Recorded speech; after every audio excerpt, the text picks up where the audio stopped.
नमस्कार, मैं रवीश कुमार।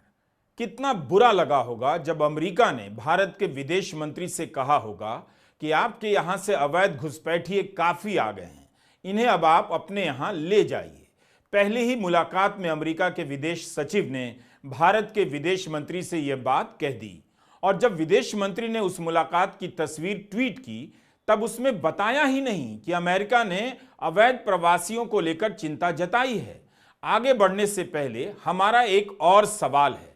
दो बार प्रधानमंत्री मोदी बांग्लादेश गए, 2015 और 2021 में। प्रधानमंत्री रहते हुए शेख हसीना तीन बार भारत आईं। दोनों देशों के बीच शीर्ष स्तर पर 5 बार द्विपक्षीय वार्ता हो चुकी है। क्या एक बार भी प्रधानमंत्री मोदी ने बांग्लादेश में या भारत में वहां की तत्कालीन प्रधानमंत्री शेख हसीना के साथ बांग्लादेशी घुसपैठ का मुद्दा उठाया? हमने ढाका में हुई हसीना और मोदी की मुलाकात के बयान देखे। दोनों बयानों में अवैध घुसपैठ का मुद्दा ही नहीं था। जून 2024 में शेख हसीना और प्रधानमंत्री मोदी की दिल्ली में मुलाकात हुई। इस मुलाकात के बाद मोदी के बयान में यह मुद्दा दिखाई भी नहीं दिया। हम केवल प्रधानमंत्री के स्तर पर मुद्दों को उठाए जाने की बात कर रहे हैं। लेकिन अमेरिका के राष्ट्रपति ट्रंप पहले ही दिन जन्मजात नागरिकता खत्म करने और सीमा से अवैध घुसपैठ रोकने के आदेश जारी कर देते हैं और उसके अगले दिन उनके नए विदेश सचिव भारत के विदेश मंत्री के सामने यह मुद्दा उठा देते हैं।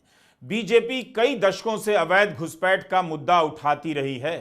10 साल से प्रधानमंत्री होने के बाद भी क्या आपको नरेंद्र मोदी का कोई भी बयान ऐसा मिलता है जिसमें उन्होंने बांग्लादेश की प्रधानमंत्री के सामने कहा हो कि घुसपैठ अब बंद हो जाना चाहिए?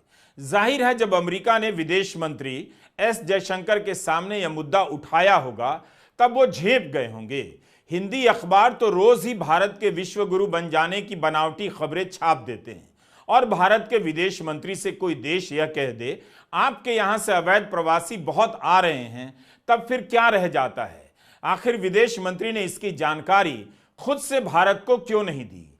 जब उन्होंने अमेरिका के विदेश सचिव मार्को रूबियो से मुलाकात की तस्वीर साझा की। मार्को रूबियो ने पदभार संभालने के बाद सबसे पहले भारत के ही विदेश मंत्री से मुलाकात की। इस मुलाकात में भारत अमेरिका के संबंधों को मजबूत करने पर जोर दिया गया, लेकिन अमेरिका ने यह भी कह दिया कि भारत से आने वाले अवैध प्रवासियों का मुद्दा सुलझाना होगा। जयशंकर अपने ट्वीट में यह बताने से नहीं चूकते कि यह रूबियो की पहली मीटिंग थी बतौर सेक्रेटरी ऑफ स्टेट, लेकिन यह नहीं बताते कि पहली ही मीटिंग में सेक्रेटरी ऑफ स्टेट ने अवैध रूप से आने वाले भारतीय प्रवासियों के मुद्दे पर बात की। हिंदू अखबार की पत्रकार सुहासिनी हैदर ने इसे पकड़ लिया और बात को उजागर कर दिया कि जो बात बतानी चाहिए थी वही नहीं बताई गई। यह बात विदेश मंत्री ने खुद से भारत की जनता को क्यों नहीं बताई? क्यों तब पता चला जब अमेरिकी विदेश विभाग की तरफ से बयान जारी हुआ? यही नहीं, जब वॉशिंगटन में उन्होंने प्रेस कॉन्फ्रेंस की तब भी नहीं बताया कि अमेरिका के विदेश सचिव ने अवैध प्रवासियों का मुद्दा उठाया है। लेकिन वे विस्तार से बताने लग गए कि गैर कानूनी तरीके से भारतीयों के रहने से छवि अच्छी नहीं बनती है। इस प्रेस कॉन्फ्रेंस में जयशंकर ने कहा कि हम वैध वापसी या लेजिटिमेट रिटर्न के लिए तैयार हैं। ये वैध वापसी क्या होती है?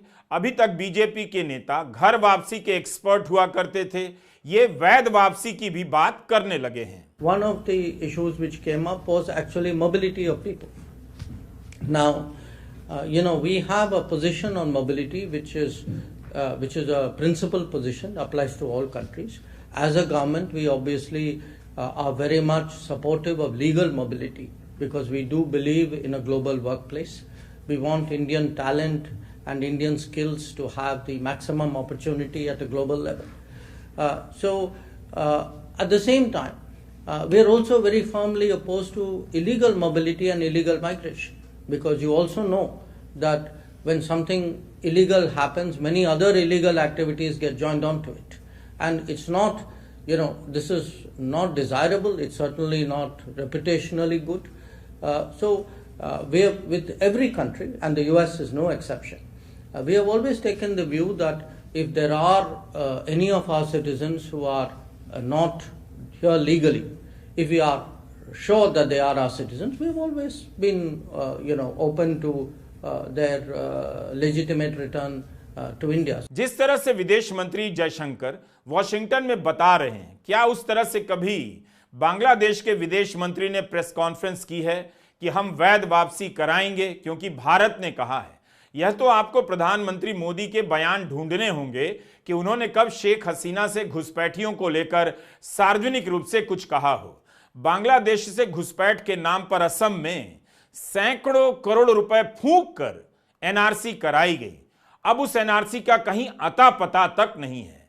एस जयशंकर ने कहा कि अवैध रास्तों से घुसपैठ करना भारत की प्रतिष्ठा के लिए भी अच्छा नहीं है। क्या यह पहले से उन्हें नहीं पता था? कई महीनों से भारत के और अमेरिका के अखबारों में यह सब छप रहा है। तब एस जयशंकर को नहीं लगा कि यह प्रतिष्ठा को नुकसान पहुंचा रहा है। हमने 22 जनवरी के वीडियो में आपको बताया था कि 20,000 भारतीयों की सूची तैयार है। ये लोग अवैध रूप से अमेरिका में रहते हुए पकड़े गए और इन्हें वापस भेजा जाएगा। यह सूची ट्रंप के आने के पहले ही नवंबर में बन गई थी।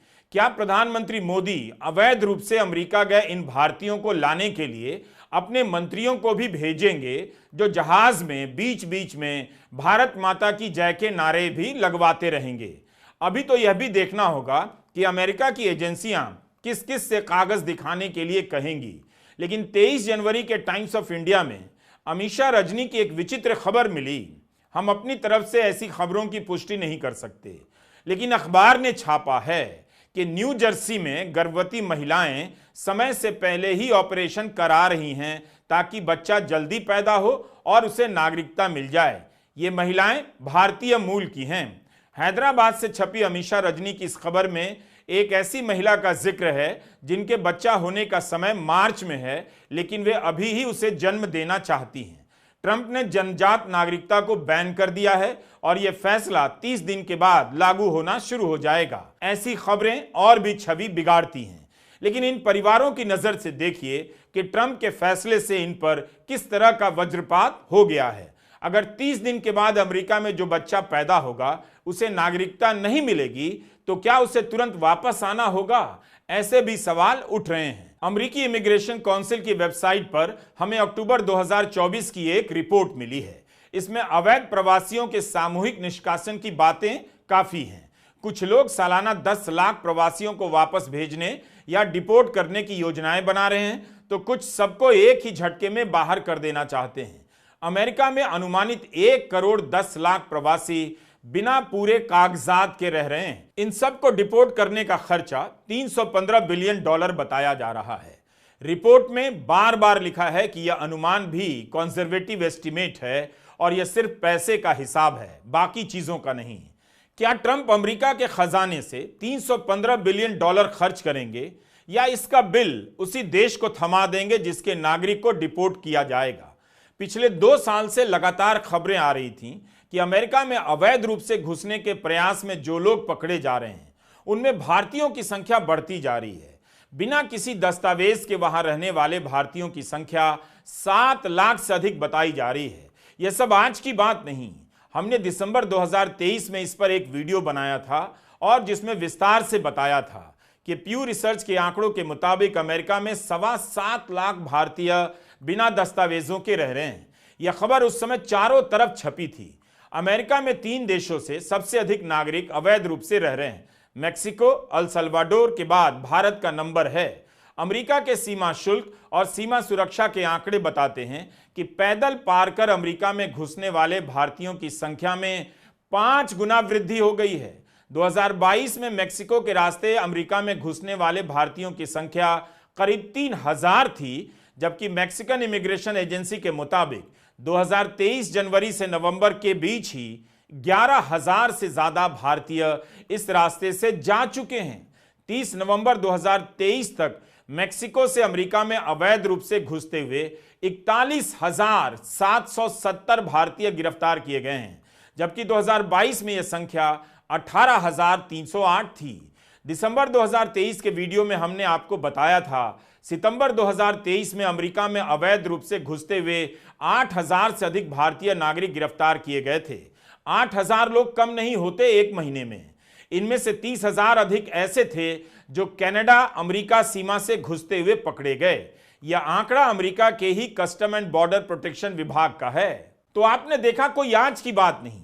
अवैध रास्तों से घुसने वाले भारतीयों के कारण उन भारतीयों की भी छवि खराब हो रही थी जिन्होंने अमेरिका जाने का वैध रास्ता चुना। अमेरिका जाने के रास्ते में भारतीय परिवारों के ठंड और डूबने से मर जाने की खबरें भी आईं। तब भी भारत के विदेश मंत्रालय ने ठोस कदम क्यों नहीं उठाया? अमेरिका तक पहुंचने में भारतीयों को कितनी ही तकलीफों का सामना करना पड़ता है। वहां जाने के लिए लोग अपने पीछे की जमीन बेच देते हैं, लाखों का कर्जा लेते हैं, फिर 2.5 महीने की हवाई यात्रा, पैदल यात्रा और नाव यात्रा के बाद अमेरिका में घुसते हैं। हम इमिग्रेशन को केवल वैध और अवैध नजर से देखते हैं, लेकिन यह काफी नहीं। एक इंसान अपना सब कुछ उजाड़ कर अमेरिका जाता है और वहां भी उसका सब कुछ उजड़ जाता है। यह अमित कुमार मान है, अमेरिका का नौजवान, लाखों का कर्ज लेकर अमेरिका जाने का सपना देखा, लेकिन किसी तरह अमेरिका पहुंच भी गए तो एक कार ने अमित मान को टक्कर मार दी। अमेरिका के कानून के हिसाब से इलाज तो हो गया, लेकिन अमित कभी ठीक नहीं हो सका। उसने कई दिनों तक आधी रोटी पर अपना दिन काटा और इस तरह के कंटेनर में जीवन बिताया। अमित के लिए वहां रहना मुश्किल होता जा रहा था। 6 लोगों के परिवार में 1 एकड़ की जमीन थी। अमित ने जमीन बेचकर एजेंट को दिया और बाकी पैसा ऊंची ब्याज दरों पर लोन से जुटाया। इसी अमित से राहुल गांधी ने अमेरिका में मुलाकात की थी। अमित और उसके जैसे उन नौजवानों से जो अवैध रूप से अमेरिका में घुसने के लिए मजबूर हुए।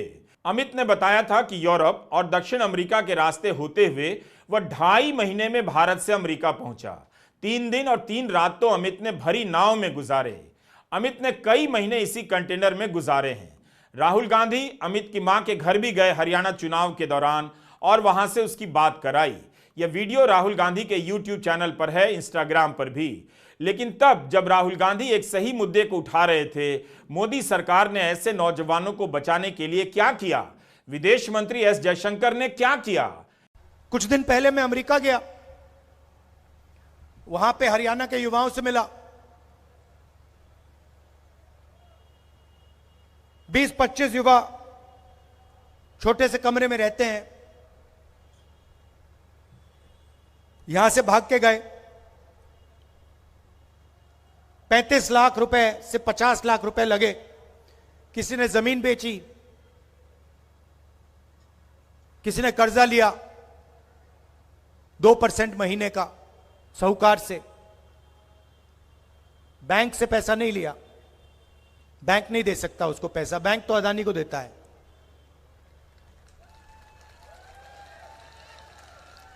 भागे, यहां से इस्तांबुल गए,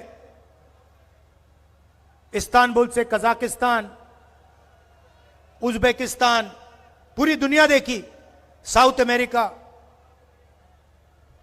सूरीनाम। नाव में गए, नाव डूबी, अपने दोस्तों को मरते हुए देखा। उसके बाद माफिया के लोगों ने उनको लूटा। पनामा के जंगलों में से निकले, पहाड़ों में से निकले। वहां अगर कोई कमजोर निकला, माफिया वालों ने उनको गोली मार दी। वीडियो दिखाया उन्होंने मुझे, कहा कि भैया ये वीडियो अपने वीडियो पर मत डाल देना। हमने नहीं डाला, मगर उनकी सच्चाई है। समुद्र में से निकले, आंधी तूफान, पहाड़ों में, जंगलों में से निकले, अमेरिका गए।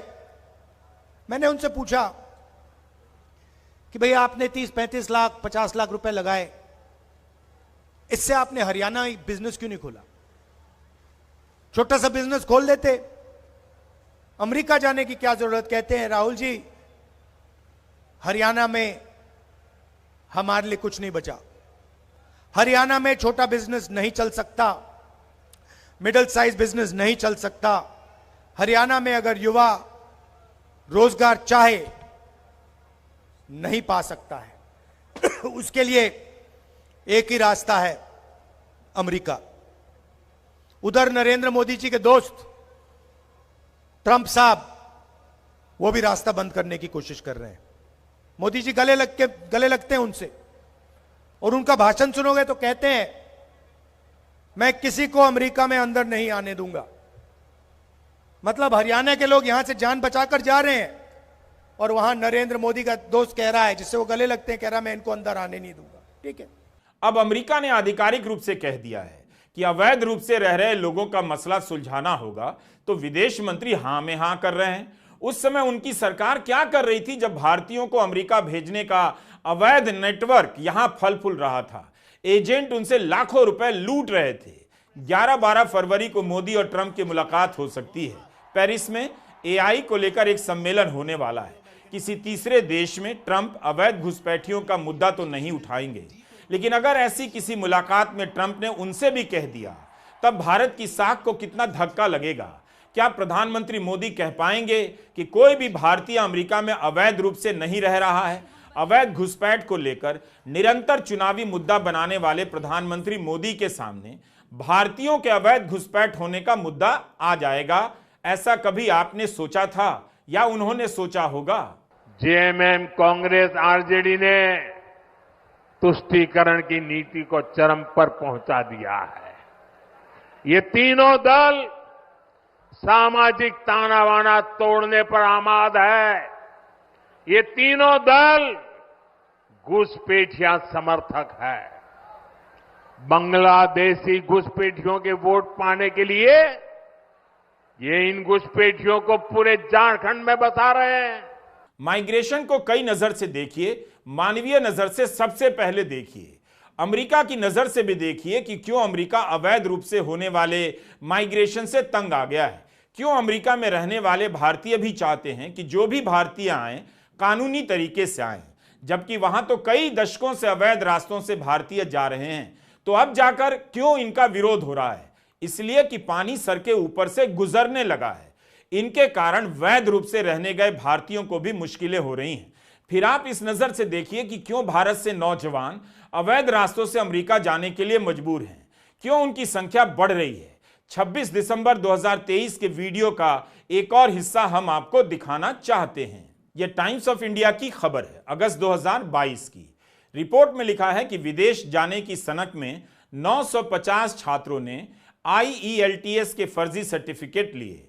IELTS अंग्रेजी भाषा की एक सर्टिफिकेट परीक्षा होती है, जिसे पास करने के बाद ही अमेरिका और अन्य देशों में आप प्रवेश कर सकते हैं। एक सर्टिफिकेट हासिल करने के लिए एक छात्र ने 14 लाख रुपए दिए थे, ऐसी खबर छपी थी। गुजरात के तमाम शहरों में 5 साल से यह घोटाला चल रहा है। यह स्कैम तब सामने आया जब उत्तरी गुजरात से कुछ अवैध प्रवासी भारतीयों को अमेरिका के एक कोर्ट में हिंदी से अंग्रेजी अनुवादक की जरूरत पड़ गई, जबकि IELTS स्कोर ठीक ठाक थे उनके। इस तरह से पोल खुल गई कि इन्हें अंग्रेजी नहीं आती, सब फर्जी सर्टिफिकेट लेकर आए हैं। वैसे एक आंकड़ा और है, बाइडेन के समय में बड़ी संख्या में अवैध प्रवासी उनके अलग अलग देशों में भेजे गए। अमेरिका में अवैध रूप से भारतीयों को भेजने के लिए भारत में फर्जी सर्टिफिकेट के नेटवर्क बने हैं। यह तो भारत को देखना चाहिए था कि इस तरह का नेटवर्क ना बने। मोदी सरकार के दौर में यह और बढ़ गया। आखिर कैसे गुजरात में फर्जी सर्टिफिकेट का धंधा चल पड़ा और एक छात्र को फर्जी सर्टिफिकेट के लिए 14 लाख रुपए देने पड़े? यह कम पैसा नहीं, इस पैसे से कोई तो अमीर बन रहा है और वो राजनीतिक नेटवर्क से अलग होगा, विश्वास करना मुश्किल है। लाखों रुपए की जमीन बेचो, कर्जा लो, फर्जी सर्टिफिकेट लो, ये हालत हो गई है भारत के युवाओं की। क्या यहां अच्छी जिंदगी के सपने अब मुमकिन नहीं हो सकते? गनीमत है कि इस धरती पर अमेरिका जैसे कुछ देश हैं जहां कोई भी कहीं से आकर अपना सपना पूरा कर सकता है, उद्योगपति बन सकता है, नागरिकता लेकर राष्ट्रपति तक बन सकता है। यही अमेरिका की ताकत है। भारत से लोग अमेरिका इसलिए जाते हैं क्योंकि उन्हें पता है कि उसका लोकतंत्र बहुत मजबूत है। यहां सभी का मानवाधिकार दूसरे देशों की तुलना में बहुत हद तक सुरक्षित है।